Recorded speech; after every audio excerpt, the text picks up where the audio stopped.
Que a graça e a paz de Cristo reine sobre o teu coração hoje e sempre. Hoje eu quero estar lendo e compartilhando um pouquinho de Efésios capítulo 1, versículo 15 ao 23. Mas antes quero contar para você a história de um senhor que em uma ocasião caminhava pelo cemitério e observou que um menino estava parado diante de um túmulo em uma posição de reverência, em uma posição de muito respeito.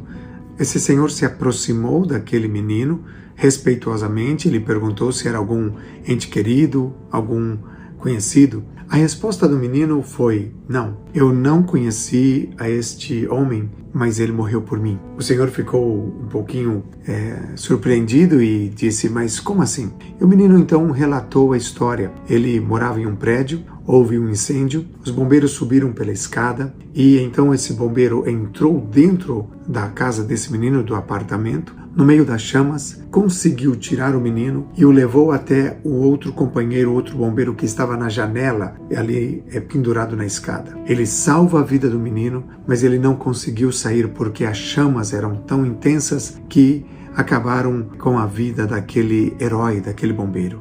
Aquele menino cresceu e ele soube dessa história, entendeu a história e ele então ia sempre naquele túmulo visitar aquela pessoa que tinha dado a sua vida por ele. Uma história muito comovente, uma história muito bonita, uma história que de fato mexe conosco. Eu quero agora então estar lendo a palavra de Deus, falando sobre Efésios capítulo 1 e vamos entender por que eu comecei contando para você essa história. Aqui eu vejo Paulo quando ele ouviu da fé e do amor dos irmãos de Éfeso. Versículo 15, por isso eu também, tendo ouvido a fé que há entre vós, no Senhor Jesus e o amor para com todos os santos. Paulo ouviu da fé e do amor.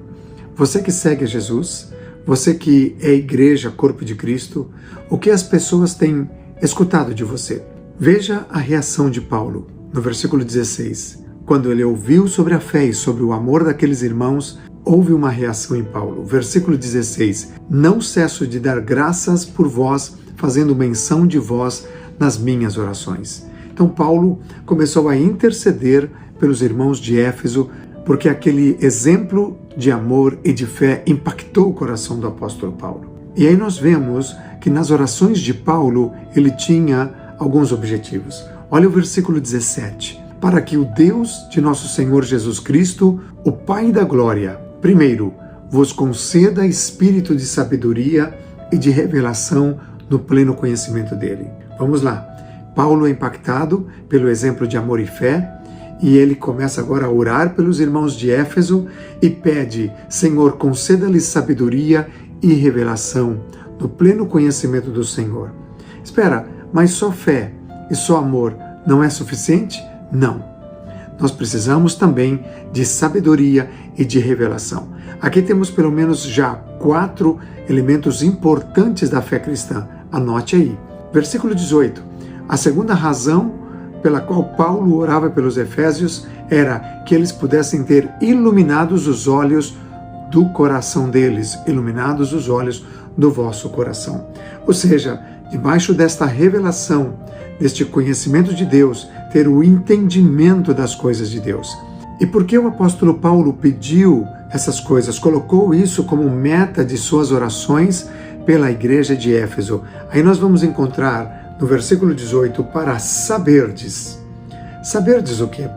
Pelo menos 3 coisas Paulo queria que a igreja de Éfeso soubesse. E tudo isso tem uma aplicação direta para você, que é um seguidor de Jesus Cristo. Saber o quê? Primeiro, qual é a esperança do seu chamamento? Segundo, qual a riqueza da glória da sua herança nos santos? Terceiro, e qual a suprema grandeza do seu poder para com os que cremos? Quantas riquezas temos aqui? Então, a igreja precisava ter entendimento, conhecimento da esperança do chamamento, da riqueza da glória e da suprema grandeza do poder de Deus. Mas 3 verdades reveladas aqui na palavra de Deus para a igreja atual, para você e para mim. Medite sobre isso. Eu estou aqui falando com você com a minha Bíblia aberta diante de mim. E tudo isso segundo o quê? O que operava para que tudo isso fosse gerado? O versículo 19 continua dizendo, segundo a eficácia da força do seu poder. Queridos, tudo estava sendo feito em base a essa eficácia da força do poder de Deus. Não vamos conseguir saber sobre a esperança, sobre a riqueza e sobre a suprema grandeza. Não vamos conseguir adicionar à nossa fé e ao amor o que Paulo estava pedindo, o espírito de sabedoria, de revelação e de iluminação, se não for debaixo deste poder, dessa força do nosso Deus. Não é na nossa força, é na força dele. Aleluia! Porque tem que ser na força do Senhor, não na força do nosso braço. Porque o versículo 20 vai nos explicar o seguinte, o qual exerceu ele em Cristo. O que esse poder, essa força exerceu em Cristo? Para que a gente entenda o que exerce hoje em nós. Se Cristo é o nosso cabeça e nós somos o corpo dele, como descreve Efésios, então precisamos entender isso. Essa eficácia da força do seu poder exerceu, primeiro, a ressurreição de Cristo, ressuscitando-o, versículo 20, está comigo? O qual exerceu ele em Cristo, ressuscitando-o dentre os mortos e, segundo, fazendo-o sentar à sua direita nos lugares celestiais. Bendito seja Deus. Foi isso que fez a eficácia da força do seu poder em Cristo. Glória a Deus. E agora, Cristo, verso 21, está acima de todo principado e potestade e poder e domínio e de todo nome que se possa referir, não só no presente século, mas também no vindouro. E olha aqui o terceiro resultado da eficácia da força do poder de Deus na vida de Cristo. Versículo 22. E pôs todas as coisas debaixo dos pés, e para ser o cabeça sobre todas as coisas. Amado, você que segue a Jesus, minha irmã, você que está vendo esse vídeo e segue a Jesus, olha, que palavra, para que a gente possa entender que diante de qualquer situação, nós temos um Cristo assim. Uma vez eu estive em um país e havia um templo onde pegou fogo. Olha, estamos falando de incêndio. Pegou fogo. E aí o que aconteceu? Havia uma imagem que ela foi completamente destruída. E eles fizeram cartazes dizendo, ajuda-nos a reconstruir o nosso Cristo. Eu fiquei pensativo, falo isso com sumo respeito por quem acredita dessa forma. Mas não é isso que a Bíblia nos ensina. Eu fiquei pensando, ajude-nos a reconstruir o nosso Cristo. Eu disse, não pode ser. Esse não é o Cristo que eu conheço. Esse não é o Cristo que o apóstolo Paulo apresentou à igreja de Éfeso. Esse não é o Cristo que estamos lendo aqui diante dos nossos olhos. O que a palavra de Deus está dizendo. E nós não precisamos ajudar a Cristo a que ele se reconstrua. Cristo, ele trabalhou em nós para nos fazer de novo.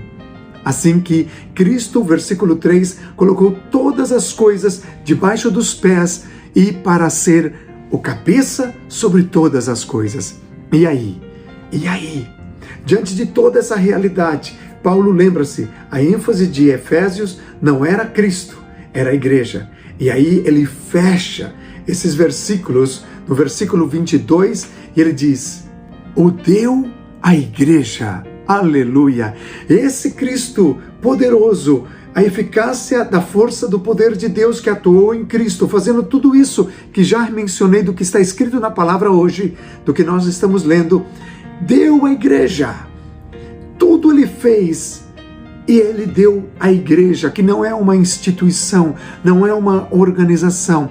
A igreja de Cristo são pessoas que nasceram de novo, que se arrependeram dos seus pecados, que têm frutos dignos de arrependimento e que seguem seriamente a Jesus Cristo e a sua palavra. O deu à igreja. Leia na sua Bíblia, está aqui no versículo 22, e o deu à igreja. Lembra daquele herói, o bombeiro? Aquele herói bombeiro deu a sua vida por aquele menino.